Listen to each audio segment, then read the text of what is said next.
Welcome to Glioblastoma AKA GBM, a podcast brought to you by the Glioblastoma Research Organization, highlighting stories of GBM warriors, caregivers, medical advisors, and more.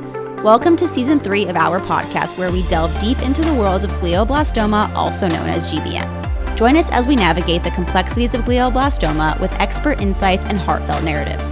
Please remember that the information presented in this podcast is for educational and informational purposes only. It is not intended to treat, diagnose, or prevent any disease, and you should contact your medical provider or healthcare team with any questions.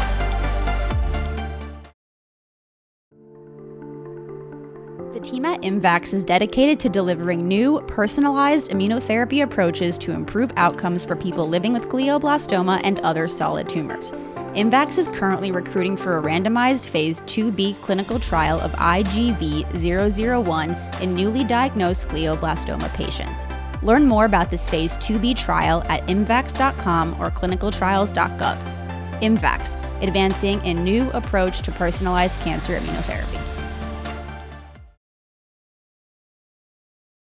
Jordy Glassner, welcome to Glioblastoma AKA GBM. I am so excited to have you here on the show to talk about your experience, everything going on in your life, and welcome. Thank you. Thank you so much for having me. I'm excited to be here. Absolutely. So prior to everything glioblastoma, let's talk about Jordy. I know you have a family.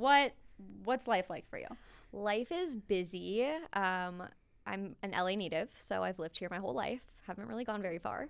And I have one son. He's almost 2, so just like chasing around a little toddler who loves cars and all things buses. And I'm a therapist, so prior to diagnosis was building up my private practice, specializing in working with people who are experiencing any sort of like postpartum mental health issues, postpartum depression, postpartum anxiety, and that was kind of it. I mean, my whole support system's here, my friends, my family, everyone that I grew up with, so life was good. You talk about postpartum. Is that something that you went through personally with your son, and that's why you decided to do that? It is, yeah. So I always knew I wanted to have kids. I always knew I really wanted a big family. And then I had a baby, and it was so much different than I had anticipated it to be. And it sort of rocked my world. Mm-hmm. And it felt really lonely. It felt really scary. I was sort of grieving like the experience that I had imagined it to be, and had a lot of guilt about that. And it's just such a huge change in your life. It's like the biggest life change ever. And so I think I realized like, oh, that's what I want to do.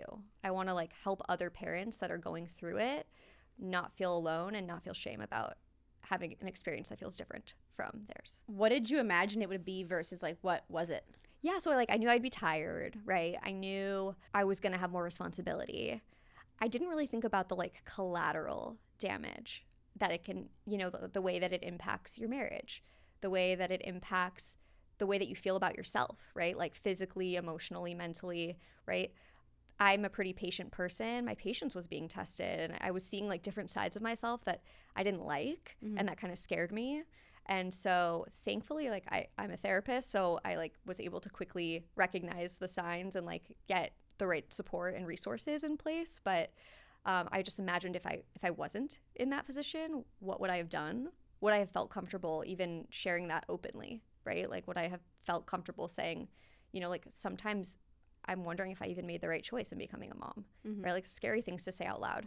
And so I just wanted to give people a space to like sort of air those things out that are less talked about and sort of feel like shameful. Yeah, I definitely think even just hearing you say that now, I don't think I've heard someone say like what you said about being a mom. Like I think that's interesting perspective, because I don't think that people often have I don't know if it's like the courage, but like the vulnerability to be able to say like I wasn't sure if I should become a mom. And I think about it myself, just like life-wise. Yeah, it's like you're kind of told as a female that you should have kids, and it's like kind of like that's like it's just what you do, mm-hmm. but you never, I feel like, give it some thought of like is actually like what I want. So that's interesting to hear you say that. Yeah, is it what I want? And like it's a permanent decision. So like once you're in it, you're in it, and it's not something that you can change, you know? So then it's figuring out like how do I adjust to this new life? Right.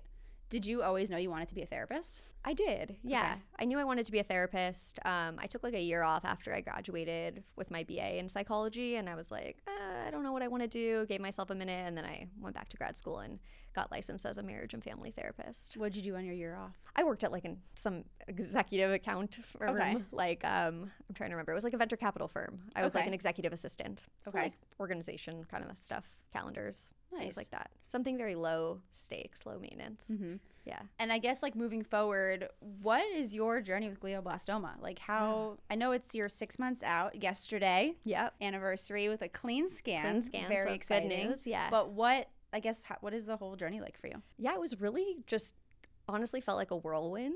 I didn't start having symptoms until July, and I got diagnosed in August. So it was really fast. Mhm. Like I had symptoms. I went to the doctor. The doctor assumed I had a pinched nerve. I got a cervical MRI, so like an MRI of my spine. So you were feeling back pain? I was feeling numbness on Got my left side, numbness, tingling. I felt like my dexterity was off. Like I would try and change my son's diaper and I would like miss the tab. Just like weird stuff. When I went to go pick him up, I didn't feel as like steady or stable. And so I was on a vacation when I noticed the symptoms. So when I got back, I made an appointment with my doctor, and he was like, it's probably not anything neurological, most likely a pinched nerve. Let's get a cervical MRI. So we did that, didn't come back with anything. And I couldn't get an appointment with the neurologist that he wanted me to see. So I asked for another referral. He was like, no, just wait until you can see this one in October. And I said, okay, sounds good. He suggested physical therapy to help with some of the symptoms. And then I noticed that as the weeks went on, the symptoms got worse. So then just like, it wasn't just my arm anymore. It was my leg now. And then it would start being like what I learned later were focal seizures, but like spasming throughout the entire left side of my body. And it was like I could talk through it. I was coherent, but like it would stop me in my tracks, you know? So one day the like feeling just never returned to normal. Like it was always transient. It would like come and go. And then one afternoon it just stayed the same. And I was like, that feels weird. I have a young kid. I have to pick him up. You know, at the time we were living in a condo and we have 2 dogs, and my husband had to go out and walk the dogs. Then I felt nervous being alone with my son. So I just was like, you know what? I'm just going to drive to the ER, like just in case. And yep, they found something. And so what was the process like? Is you got like an MRI? Yeah, so the first thing was like them just kind of seeing if I had any stroke-like symptoms, which I didn't. Like I didn't have any droopiness in the face. I was fully like able to, you know, communicate and everything. And then they did some blood work. Everything was fine. And then they did a CT scan, and the doctor came back and said, hey, we see something on the CT scan. We're going to need to do an MRI. And so right before they did the MRI, I like checked to see if on like the little baby monitor, if my kid was sleeping and if my husband was still putting him down, and he was. And so I just waited until after I got the MRI to like call and say anything. And then once he was asleep, I called my husband and I was like, hey, I think, you know, they found something. I don't know what it is. They say it looks like it could be a tumor. We don't really know, but they want the surgeon to come down. And this was at like, I don't know, 10 p.m. And I was like, I don't really know what it means. So my husband came, my mom went and stayed with our boy. And yeah, and then the doctor didn't say anything about glioblastoma at that point. It was just sort of like, you have a mass. We don't know what it is. We don't know what it is until we get in there, we biopsy it, and we get more information. So you had a biopsy, or was it a full resection? No, I had a full resection. So Okay. It was not very deep, which was like very lucky. It was closer to the surface, and it was in like my sensory cortex. So that's why I was having all these weird sensory feelings.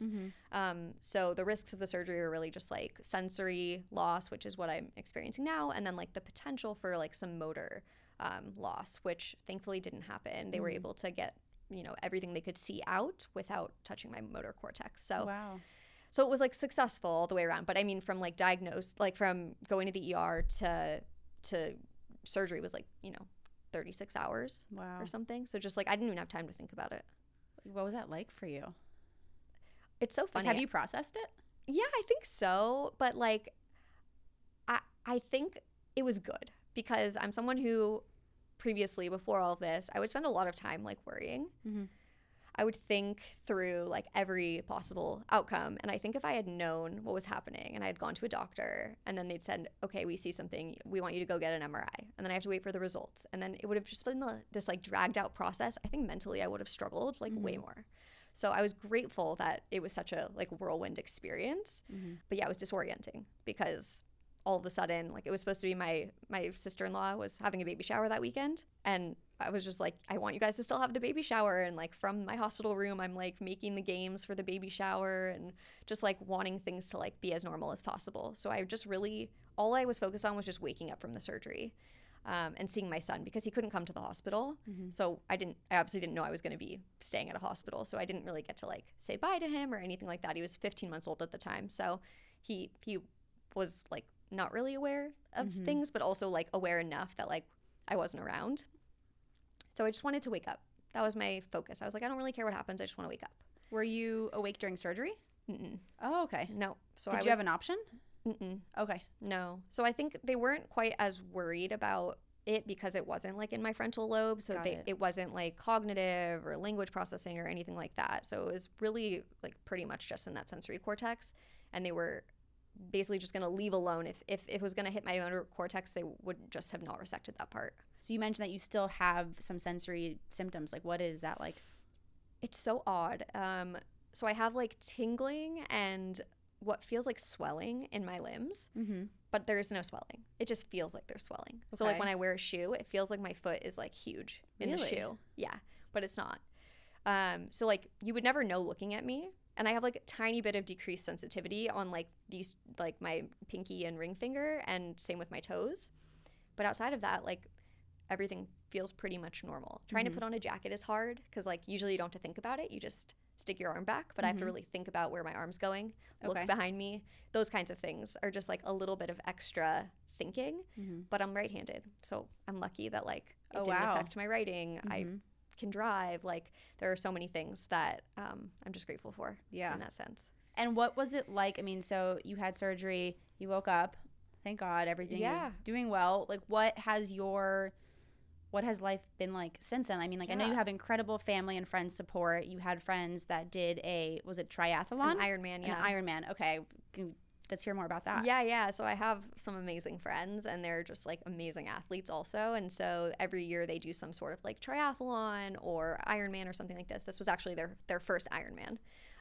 What is an Ironman? So an Ironman is, I hope they don't get mad at me if I say it wrong, but I think you run a full marathon. That's the last part. So there's more than that. Oh, yeah. Okay. No. Awesome. So you swim like 2. I ran up the hill outside, and you saw me when I came in. I was like, yeah.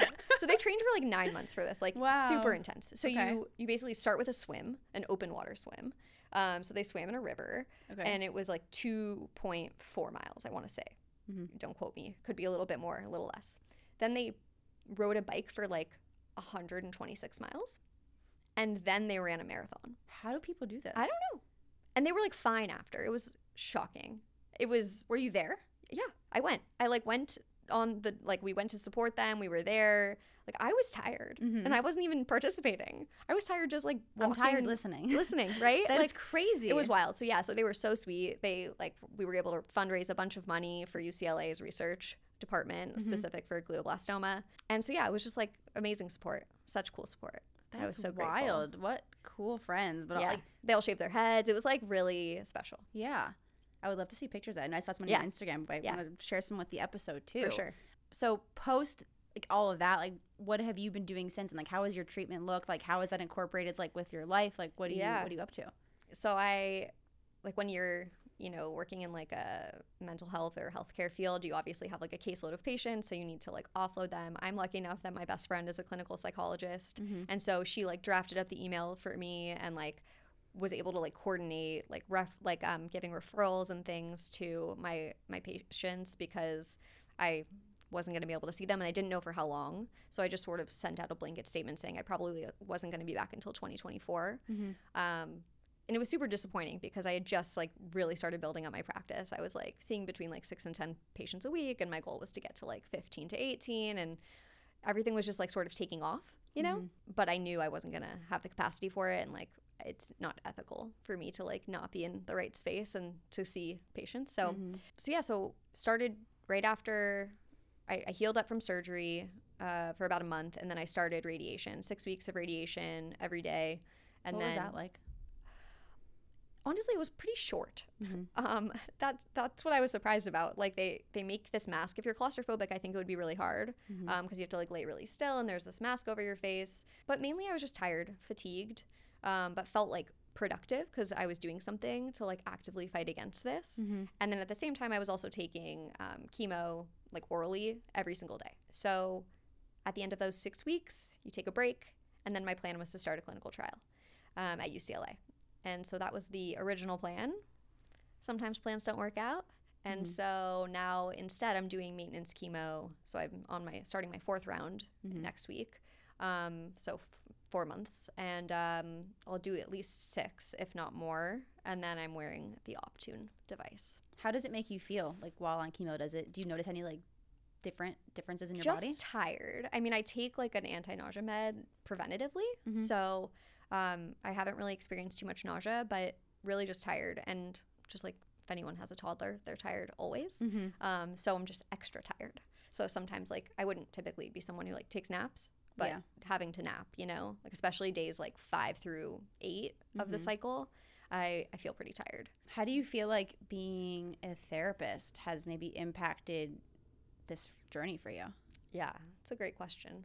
I think in so many ways I'm really just grateful for the tools that I have. I'm grateful that I was in therapy before this. Like I had already had an established relationship with my therapist prior to getting diagnosed. I didn't have to like scramble to find someone. I think that would have been hard. And just like being someone who's more willing to like look within and be vulnerable, I think is helpful in this situation because you're forced to. It's like hitting you in the face. So if you're someone who's a little bit more avoidant, I think that would be really hard. The ways that I think it's challenging is that I like to take care of everyone and I like to make sure that everyone feels good and is okay and is not worried, and I never want to be the source of that, and I don't have control over that. So in this situation, like people are going to worry about me, people are going to be sad, and I don't have anything that I can do to make that go away or make it better. And so that like urge to make things better, sometimes it's hard. Like I have to fight against it. What are some things that either you as a therapist or what you learned in therapy in relation to this? Like let's say someone's in your position that doesn't have access to a therapist or hasn't thought about going to therapy. Like what's maybe some important tools or just important points that you found extremely helpful to yourself on this journey so far? For sure. I think for me, like one of the biggest things was not doing a ton of research. I actually found out that they thought it was GBM at like 4 a.m. after my surgery. They had sent out a report and I didn't know what that was. So I'm like on Dilaudid. I look it up and I'm like, oh shit, that's really bad. Okay, but like no one confirmed it yet, but that looks bad. And so then I stopped doing research and I was like, we don't know what that's what it really is yet. So like I'm just not gonna like go down that path, and that's so unlike me. I was gonna say, how did you have the strength to just not like, you know, Google rabbit hole? I know. I think I was just sort of like, what good is it gonna do me? Like, how is that going to benefit me in this moment? What will I learn that is actually gonna help me feel better right now? And I couldn't come up with an answer to that. So what did help you feel better? Talking to friends. I think if someone doesn't have access to resources, like, or if they're not already in therapy, I think working with like your oncologist or your neuro-oncologist to find out what kinds of groups they have, what kinds of referrals they can give you for like mental health resources. Same with caregivers. Like, I think that's so important, and your medical team should be able to like connect you with a group of people that is experiencing something similar. And then just like being around people that made me feel good was another thing that I just needed to do. Like, I just wanted to be around people all the time. Didn't want to be alone, obviously, because when you're alone, your thoughts sink in, and then you go to like maybe a deep, dark place and you start sort of spiraling. So I just spent a lot of time with people. Like, I just wanted people over all the time. Did you feel like it was a frequent topic of conversation, or did you guys just try to not talk about what was going on? So it sort of depended who I was with. I'm very lucky that I have 2 really, really, really close friends that like we can talk about anything and just like go there. And like regularly they'll just be like, this is so stupid. It's so stupid that you have brain cancer. Like, why couldn't you have gotten any other cancer? You know, like, it's so dumb. It's the worst kind, you know, and like no one else really like will have those conversations with me. And I'm just so appreciative of that because I'm like, they're seeing it. They're like, yeah, this sucks. It's hard and it's a bummer. And they're sad about it too. And so I don't have to like sit alone in that. And I don't have to like tiptoe or like make them feel better about it. And that's a relief. Do you find that happens with a lot of people that aren't those like two best friends?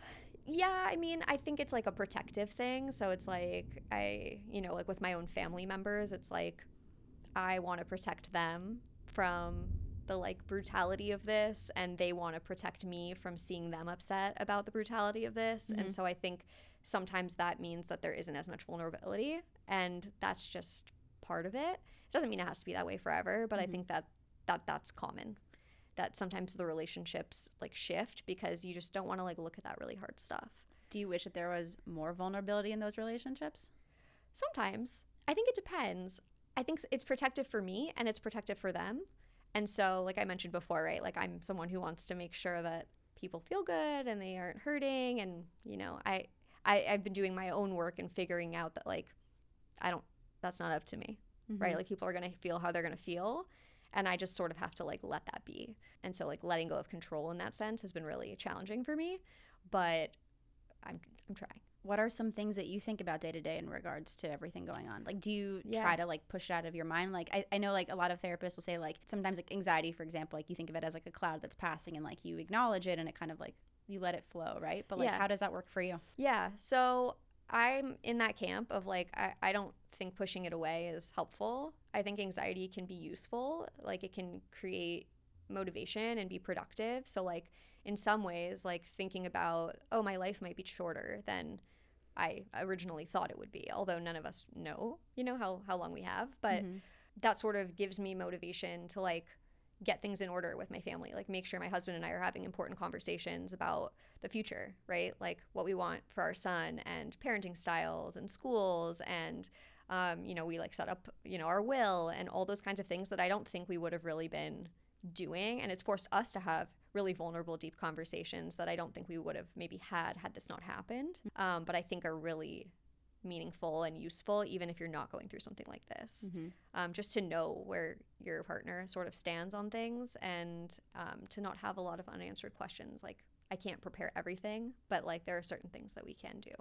So I think, like if someone's listening to this and they're hearing you say this, like what are the 5 most important things that you're like, regardless whether you have a brain tumor, whether you don't, like just important things about a marriage and a partnership? Like what are some important things that you're like, you should probably do this? I think like this first one is sort of like more practical, but I think just having like your medical stuff like sorted, you know, like who's going to make decisions, what you want, what you don't want, have that written out, have that notarized, make sure your doctors have a copy of it. I think that's important for anybody, but especially in this position where I'm just like more likely to have more intervention at a hospital. I think it's smart to have that done, and so that you don't put that decision making on your partner.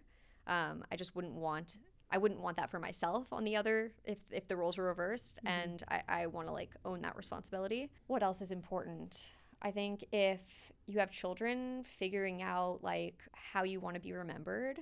Like that's something that I've like really gone back and forth a lot with, because like right now I'm doing really well, but like I know the statistics. I'm not like living in the clouds or anything. So it's like, how much time do I spend on like legacy stuff, like preparing for the future if I'm not here, versus how much time do I spend being really present and just like really leaning into the here and now. So I think that's one of the things that I would maybe like think about if you're a parent. And I guess for you, figuring like, it out. I was going to ask, like, for you in this example, like, what does that balance look like for you? I'm still figuring out the balance. Like, I was working on balance before I got diagnosed. Like, I was someone who was always like going 100 miles per hour, like go, working really hard, like wanting to do everything the best, be the best mom, therapist, friend, wife, all the things, right? And I was feeling tired and burnt out, but I was just like, oh, that's just how you feel. And this has really forced me to slow down. So I think that would be my other thing, my other suggestion is just like to slow down a little bit and just like really focus in on the things that you feel like are important to you. It's really easy to get caught up in the little stuff. And I know that because I do sometimes. But this has forced me to like really step back and say like, how important is this? You know, how much time and energy do I have to give to this thing? And that's been helpful for me in all of my relationships and my relationship with myself. Just finding balance, I think. Do you feel like you've cut out any people in your life after getting diagnosed? Maybe their energy wasn't like aligning with what you, I guess, like want for yourself moving forward? No, I'm not like really, I'm not someone, when I become friends with someone, like I'm friends with them. They're stuck. Yeah, like I'm not, I just collect close friends. Got it. My closest friends are people I've known for 10, 20 plus years. So for me, it's like, and this is part of why I wanted to like get on social media. And I think because there's a lot of like shaming around like support, the way that people support and what they're not doing. And I just think that like we're all trying to do our best. And so if like someone isn't showing up in the way that I need them to, like I can have that conversation with them, but I'm not going to be angry with them about it. Like I recognize that everybody's doing their best. Everyone's living their own life. And if someone was like malicious to me, sure. But like I'm not going to have those people in my life to begin with. So no, I haven't felt like I needed to cut anyone out or anything like that. But have I definitely wanted to spend more time with the people that I feel like I can just sort of like be fully transparent and vulnerable with? Yeah, that makes sense. So like I know we connected through social media, and you did take to social media after your diagnosis. What sparked you wanting to get on social media and share your story? Because you were extremely vulnerable to a very large amount of people, and that takes a lot of guts. So random. It's funny because if someone knew me like in person, even sitting here like doing a podcast, this is like so outside my comfort zone. When I would have to give a presentation, I'm so glad you said yes. I know, me too. If I had to like give a presentation for work, I would like be rehearsed, and my husband would be like, "You sound like a flight attendant. Like relax." But I would just, because that like perfectionism, I just want to do a good job. I want to do the best job. So yeah, I was just like, okay, I'm not good at just sitting, right? Like, and I can't work, and I don't know what to do with my time. Like, what would be useful? What would be meaningful? What would bring me purpose? What would be helpful to the community at large?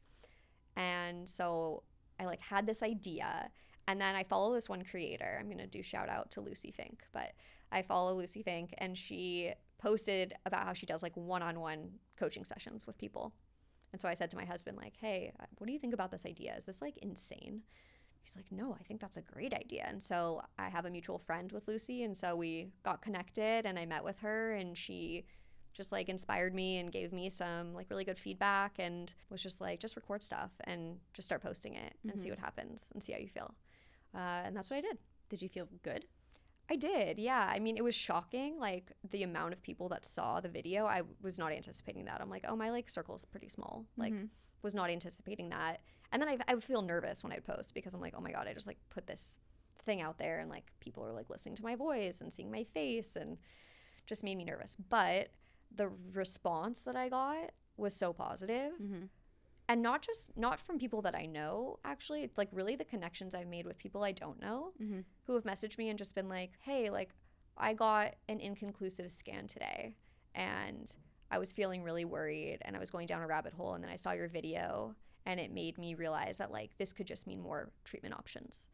Just like that, even that little thing. It's like I don't think about it so much when I'm like posting something like that someone could see it and it could have such a big impact on their day. It's interesting because you're a therapist, and what you do is you do this kind of like coaching, and you kind of guide people in the right direction, and so you're doing that still.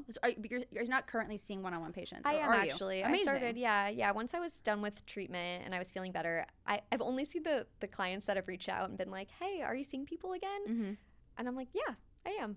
And so I have like a small caseload of like 4 clients. But then you have the whole internet. I do. So it's cool because I have a bigger reach, and I feel like I can help people who I would never ordinarily see in my office, and I can give them like practical tools and skills to use in life to like either be a better advocate for what they need, or to be better support for the people in their lives that are going through something hard. I think it's really special that you have the mentality of, and again, I think it's also interesting because a lot of people in regards to like social media get very worried of like what other people will think. And I think it's really special that you have the mentality of just like you're doing this for you and you want to get it out to the certain audience that it will help, but and like not letting that external thought hinder it. Because I've also gone through that recently too, where it's like I've in my life been around very disabling people, just negative energy and whatever. That's a whole other thing. But like as of recent, I'll like post videos of myself like on like my private Instagram, just like singing to like, you know, whatever song, and it's just like I used to be so nervous about what everyone always like.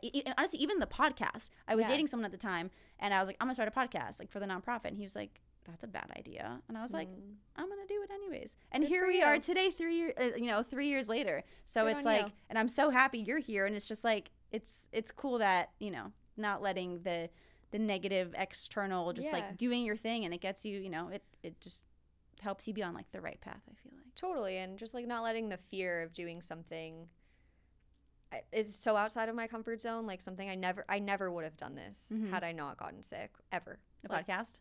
A podcast. I would have never posted on social media. Like, I mean, personally, maybe I'd post pictures of my son or something like that.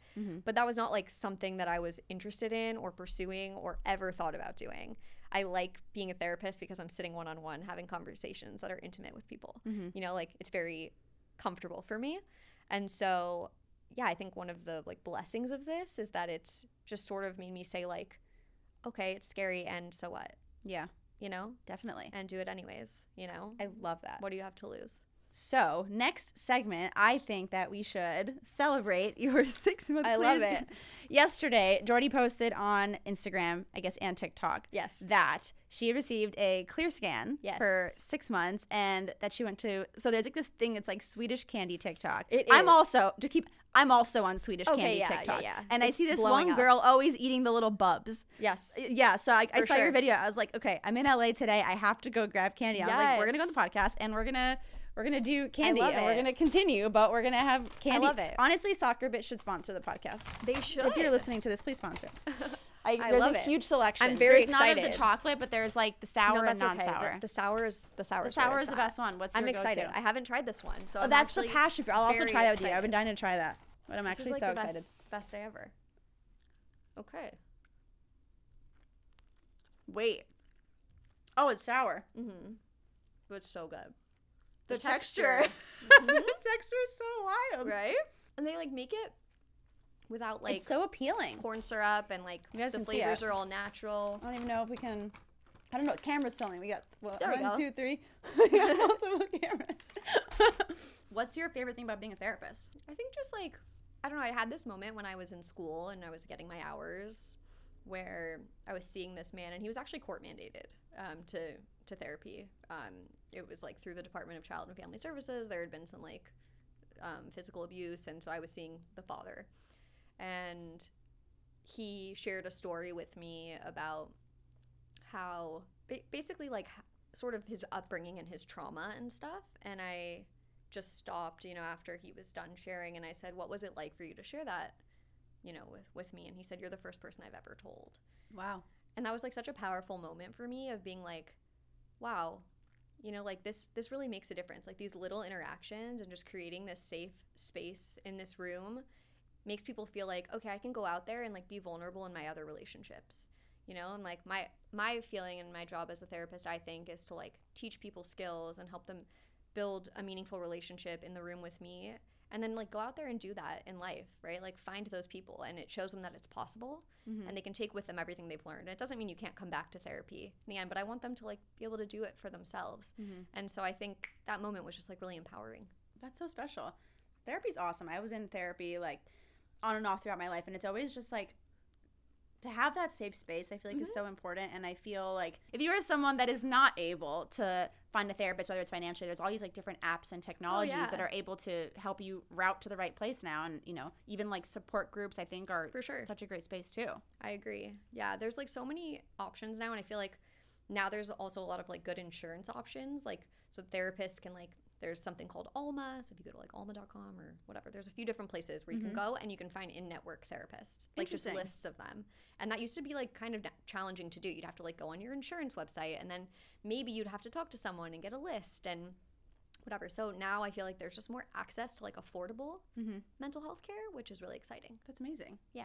Wait, candy break, because I feel like I want you to eat candy. It's hard to. You can't eat and talk, you know? It's hard to eat and talk. Do you like to cook? So I used to love to cook, and then when this happened, and I loved food, and then when this happened, I was like kind of sad because like, oh my gosh, I can't eat anything, and so I stopped cooking. But I am planning to do like a little series about food and like how to make healthy recipes that are like nutrient dense and whatever, because I need the motivation for myself. It'll hold me accountable, and it's just like I think people could benefit from that, because I know that that's like a huge side effect of chemo is like having appetite suppression. So finding things that are like grab and go and easy to take with you that don't feel like you have to put a lot of energy into. Definitely. I think that's great. I also don't think I see any of that content anywhere, and especially from someone that's going through it at the moment. So I think that's a really unique perspective, because you're kind of able to share like what you like and what you're doing like real time with balancing everything else with life. Exactly. Which is hard to do. Yeah. You know? So yeah, that's the plan, is to try and do that. What does your day-to-day life look like now? It's a good question. So up until a couple of weeks ago, my son was not in daycare. So I was like full momming it every day. But I was feeling really depleted. And so it was sort of a conversation of like quality time versus quantity of time. And like if I'm feeling tired, if I'm feeling guilty, if I'm feeling frustrated, if my patience is low, like how much quality is existing in that time. And so we made the decision, and we were like trying to like always find care. So it was like, if I have a doctor's appointment, I need to like call my mom or my mother-in-law or the babysitter, and it was like a big mental load to try and juggle all of these plans. So just signing him up for daycare and having like, we know we can take him every single day of the week from 8 to 5, and we don't have to send him all the time, but we have that option, has been a really big relief. Yeah, I can imagine. So yeah, so now I have more time. So I see some clients during the week. I have some appointments, like doctor's appointments and things like that. And then when my son comes home, spend time with my son, my husband. And then what's been really cool is like just being able to like connect with more people that I hadn't connected with in a while. Being able to like spend a lot of quality time one-on-one with friends. A lot of us have kids now, and so like when we spend time together, we'll be together for like 6 hours, but we will have said 10 words to each other, because it's chaos. So like being able to spend that real quality time together has just been so lovely and fun. And so I'm just sort of like leaning into that and enjoying the slowed down pace of things. Yeah. Because I know at some point I'm going to want to pick back up the pace a little bit, and I want to enjoy the relaxation and like the intimate time that I have with people. Definitely. While I'm here. Yeah. What are you most looking forward to this year? This year? That's such a good question. I'm trying to think. Next weekend, actually, this is exciting. My husband and I are going to go on our first trip without our son. And we're going to go skiing in Mammoth. Oh, fun. And I haven't like skied, obviously, since all of this happened. Thank you. And so I was feeling really nervous about it. I'm just like, again, are you a big skier? Yeah, I like to ski. I learned as an adult, and I was really scared. It was like, I'm not like a thrill seeker or anything, so it was like big that I even learned how to do it. So I was feeling very nervous about that's congratulations again. It's a big deal. Yeah. I went once and I couldn't get off the bunny slope. Yeah, it's like you have to like, it was not fun the first time. You have to really like be willing to commit to it. And so I did that, and I got like fairly decent at it, and it's like a big thing among all of my friends. We all go skiing, and a few people have homes up there in Mammoth, and yeah, so it's been really fun. But I think I sort of wrote it off when I got diagnosed, that like I just won't be able to ski anymore.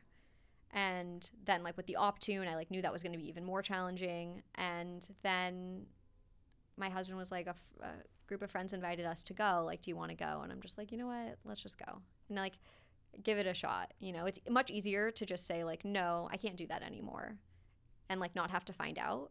But like I like skiing, and like I hope to be around for a while, so I'm gonna give it a shot. Are you worried to find out? Like you mentioned, like you can either just say no or you can go for it. Like do you have a fear of like going for it? I think it's a fear of failing. Okay. Right? So it's like a fear of like not being good enough, not being able to do what I used to do, it feeling different, feeling incapable, all those things. And that like pushes up against all of my buttons prior to brain diagnosis. So it's like,